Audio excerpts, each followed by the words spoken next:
सज्जनों नमस्कार। लखनऊ के आज़ाद पार्क से लोगों के मन में ये प्रश्न उठते रहते हैं, तो योगा कैसे करें, योग क्यों करें, कब करें, कितना करें। और ये वास्तविकता के प्रश्न हैं। इनको जानना भी चाहिए, क्यों उनके जानने से मन की काफ़ी भ्रांतियाँ दूर हो जाती हैं और योग अच्छी तरह और सहजता में हो जाता है। सबसे पहले ये प्रश्न है, योग क्यों करें। तो देखिए, भगवान श्री कृष्ण ने गीता जी में कहा है कि हे अर्जुन, जो प्रकृति की संरचना मैंने की है वह मनुष्य के बंधन को काटने के लिए की है और मोक्ष को प्राप्त करने के लिए की है। तो जितने हम कर्म करते हैं वो धीरे धीरे हमें हमारे बंधनों को दूर करने के लिए होते हैं, न कि हमें बंधन में बांधने के लिए होते हैं।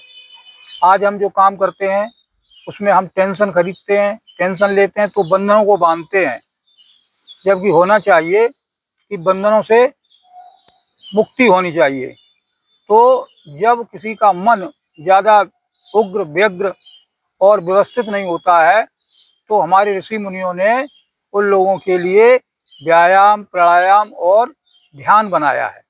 जिस तरह से आप लोग देखते हैं, एक जानवर होता है या गांव में एक गाय होती है, वो बहुत भाग दौड़ करती है, बहुत भाग दौड़ करती है, तो उसके गले में एक खूंटा लकड़ी का डाल दिया जाता है, बांध दिया जाता है, ताकि वह व्यवस्थित रहे और ज़्यादा उछल कूद भाग दौड़ न कर पाए।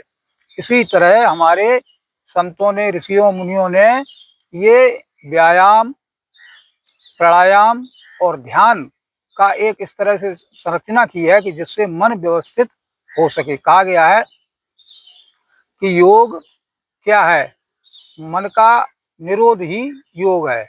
लेकिन और लोगों ने भी कहा है, संतों ने कहा है कि मन को समता में लाना योग है, मन को समता में लाना योग है। तो इससे मन समता में आता है, व्यायाम से, प्राणायाम से और अंतोगत्ता ध्यान से।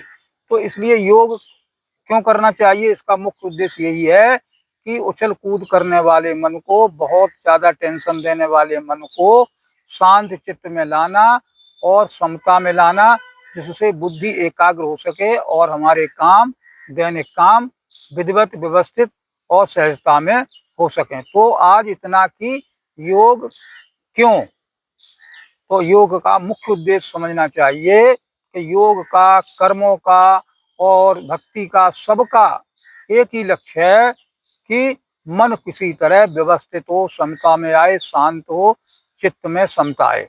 तो आज इतना ही कि योग क्यों, योग मन को, चित्त को शांत करने के लिए, शरीर के विकारों को निकालने के लिए, शरीर की बीमारियों को निकालने के लिए।